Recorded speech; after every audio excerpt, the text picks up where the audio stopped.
Hey guys, it's Morgan with BDSM Relationships and Education. Thank you very much for checking out this video. If you haven't done so already, please don't forget to hit the subscribe button below and turn on notifications. And that way you guys will know every time I post a new video. So today we are going to talk about this really common misconception that you need to be a submissive before you can be a dominant, or that you need to bottom before you can top. And it's a really prevalent thing within a lot of BDSM communities, and a lot of people really buy into this idea even though they don't like it. So we're going to talk about that today. First of all, though, because I know you guys will complain if I don't address it, we are working off of my webcam here rather than my DSLR, just because I've been really short on spoons lately. I've had a lot of other shit going on in my life, so I just don't have right now the energy to set up all of the lighting and the cameras and everything else.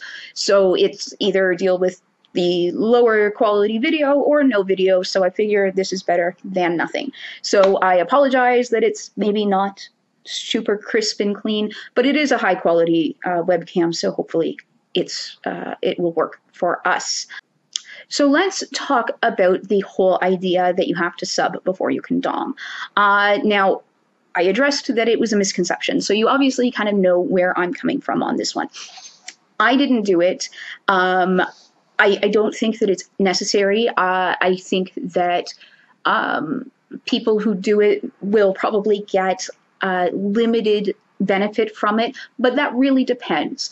There are some people who've done it and they got a huge amount of benefit from it. They found that it really gave them a lot of insight, and if you are one of those people, then that is right for you, and I wouldn't want to take away from that. I think that for some people, it can be a really good experience, and I think that especially if you are leaning towards being a switch, then it's probably the easier way to sort of ease into BDSM by being a bottom or a submissive first, and then trying the dominant or the topping role, not because being a submissive is necessarily an easier role to handle. I think that both roles have their own set of challenges and things like that, but there's sort of, I think people find it easier to be a sub just because they don't necessarily have to have, this big laundry list of skills and whatnot before they start. They can kind of learn as they go, whereas there's a perception that as a dominant, you already have to know all this stuff. And so that's where you can kind of get a bit of a disconnect there.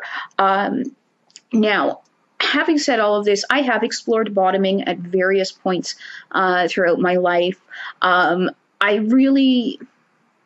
don't like the idea of submitting myself. It really rubs me the wrong way.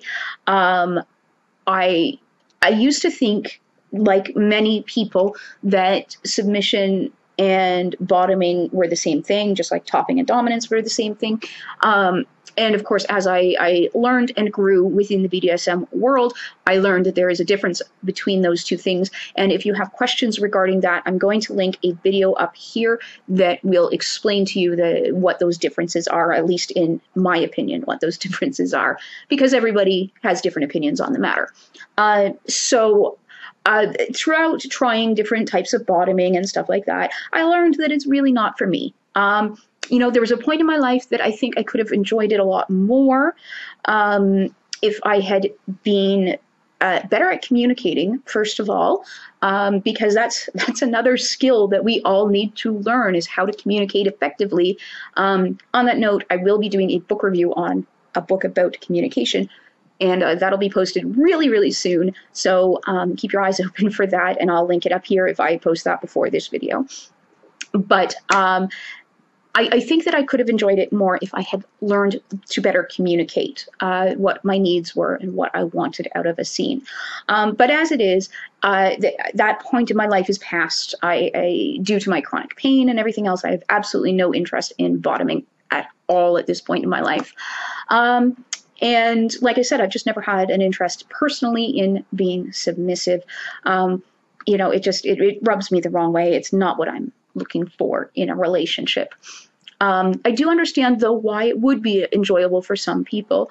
And I think that it's important to think about why somebody else would want to fulfill a role different than your own. I mean, I obviously know why being a dominant works for me, but why would somebody derive enjoyment from the opposite role? I think it's important to understand that. And I talk to my partners about these things, and I try to sort of pick their brains and learn.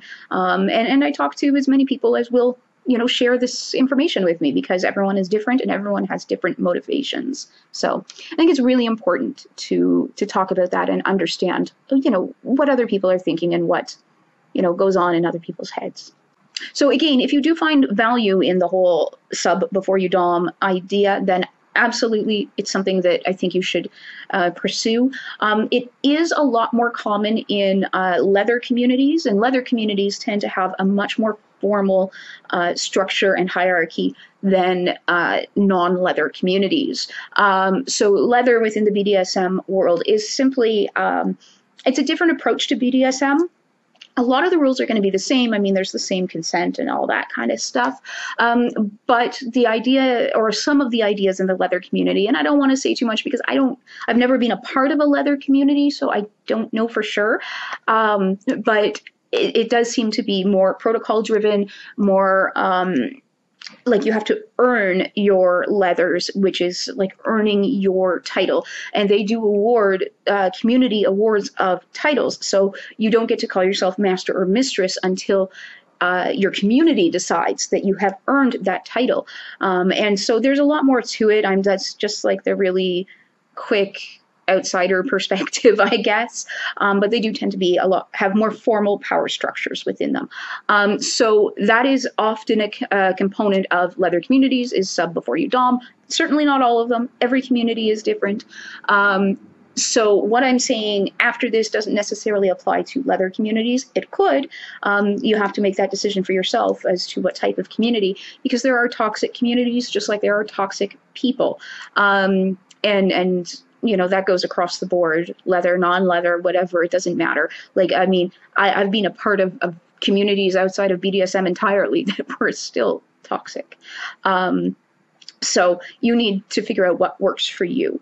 But basically, it's a whole do what's right for you kind of video. But here are some of the things that I personally find to be problematic with the idea of subbing before you dom. If you try to submit, but you aren't submissive, then you're just going to end up doing stuff that you resent and you don't like and whatever. You're going to be like, I mean, just the idea of, saying, yes, sir, in a serious way rubs me the wrong way. So, it's... I think there's a lot of that happens. So I'm not going to learn anything about what a sub feels when they submit. All I'm going to learn is that I find this experience to be, awful and icky, and it makes me feel bad, and it just makes me feel like I resent the person that I'm with, that I'm listening to, and my goodness, if that's what I thought submissives felt when I gave orders and stuff, I could never be in a DS relationship, because that's a horrible way to feel in a relationship. So really all it shows me is that I'm not meant to be a submissive, because the things that submissives do, listening to, obviously you negotiate what areas you're giving up power in and things like that. But all of that is terrible for me. So I'm not going to learn anything. I'm just going to feel terrible that I'm a dominant, really. I think that's kind of what it comes down to. So it goes the same way with masochism, right? If I'm not a masochist and I bottom to pain play, it's going to feel bad. It's going to hurt in a bad way. It's just going to maybe be annoying, maybe be traumatic even. And then I'm going to sit here and go, oh, well, I mean, my experience with bottoming is that it was really awful and I hated every minute of it. So when I'm a top and I'm doing pain play with a bottom, or, playing with a masochist or whatever, they're gonna think that this is awful and it hurts in a bad way, and they're just not gonna enjoy it. They're enduring rather than enjoying. That's not a good thing. I wouldn't want to engage in play like that unless it's under very specific circumstances. I've talked before about how I like suffering for me, or people that suffer for me. But that is an entirely different thing. If I thought every time I did pain play, the person on the receiving end hated every second of it, I wouldn't want to do pain play anymore. I wouldn't want to engage. So you're not learning how the other side feels necessarily. Now, for some people, they are. For some people, they can find enjoyment, but those people are usually switches. Whether they choose to engage in both sides or not, they may have some of those tendencies or what have you. I also, one of the things I really don't like about this idea of dom before you, or sub before you dom, is that, well, it doesn't go the other way. We don't tell submissives that they need to be dominant before they can be submissive, right? So why is it just going the one way? And the reason that it only kind of goes that one way is because we've set up this false hierarchy where dominant is up here and submissive is down here. And if you want to, in your negotiated consensual play or relationships, have that kind of a hierarchy, by all means, you do you. But in general, when we go out to BDSM communities, when we talk to other people that are into kink, we need to get rid of this idea that dom is better than sub, or dom is more important than sub, or whatever. We are all people, right? We're all equal, and we can negotiate a power exchange. But, within my own power exchange relationship, my partner is not less than me. It's simply that I lead, he follows. And that's that. He's absolutely equal to me in every way. And in my past relationships where I've had power exchange relationships, it is the same thing. I lead, they follow. That's what I negotiate. And I tend to date a lot of switches. I'm not sure why, because I don't switch, but it's just sort of the way it works out. So often my partners are dominant to other people, but submissive to me. And I enjoy that dynamic. So I guess that's probably why I tend to date switches. But it works out for us, but they're equal, right? So how does it work if I'm dominant and don't switch, and then my partner is sub to me but dom to others, and then are their subs like down here? And I know there's people that really enjoy that specific hierarchy. And again, if you're doing it in a consensual, negotiated way, cool, have fun. But we need to approach all people as people. One is not better than the other. So get this idea out of your heads that dominant is better or higher than or whatever than submissive, right? Because it's bullshit. So one of the things that I really don't like about this, and hopefully it's not the reason that most people do this, but it can be used to take advantage of newer people that don't know any better. So what I mean by that is when a new person walks into a community, often they'll be younger, and because of the way society is structured, we often look at younger people as more desirable.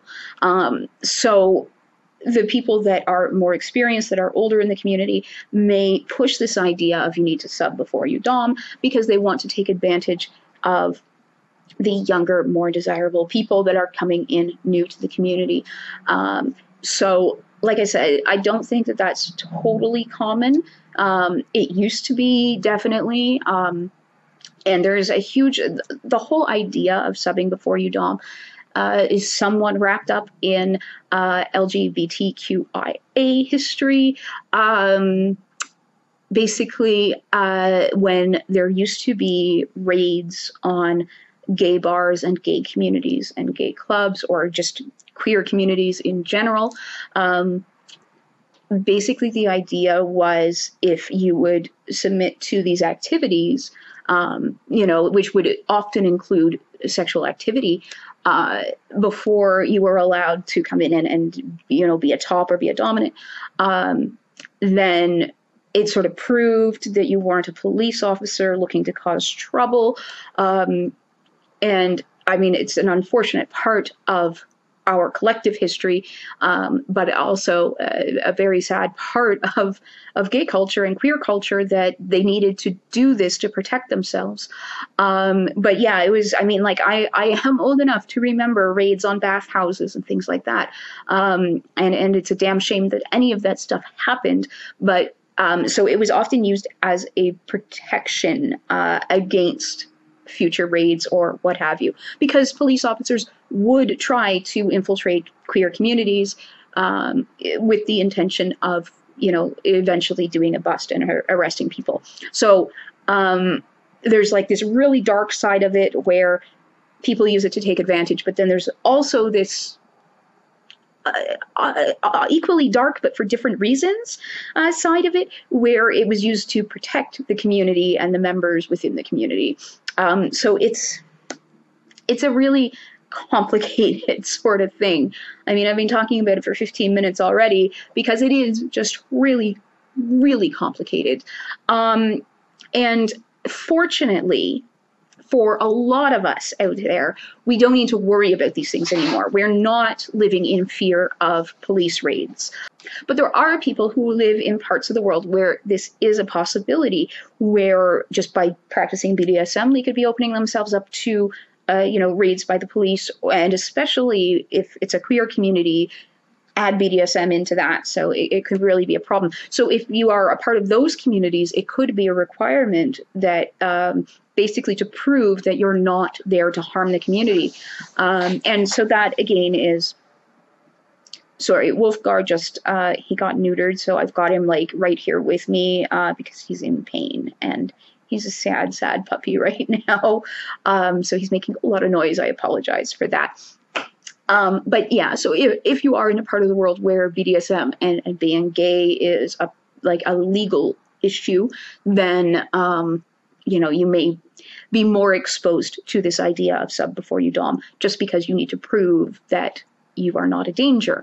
So that's kind of a whole bunch of stuff and a bit of history, because I think that it's important that we know our history and that we acknowledge that, and that especially, you know, we acknowledge some of the really broken stuff that our society has done, such as, you know, raid gay bathhouses and queer communities and clubs. So there's that. So I'm curious, have you guys had experiences where you've tried submitting or bottoming and it's gone well? Do you have experiences where you've tried it and it's gone poorly? What are your thoughts? Do you think that this is something that, you know, everyone should at least try once? Or are you like me, where you're saying, hey, it's not for everybody, you know, do what's right for you? So, you know, let me know down in the comments below. You know, let's be respectful of each other. I think that we have managed to have really respectful conversations on these videos, and I really appreciate that, you guys. And if I do find any disrespectful comments, I do tend to delete them. But yeah, let's be kind to each other and have a good discussion. So please let me know what your thoughts on this whole subject are, and I will see you guys in the next video.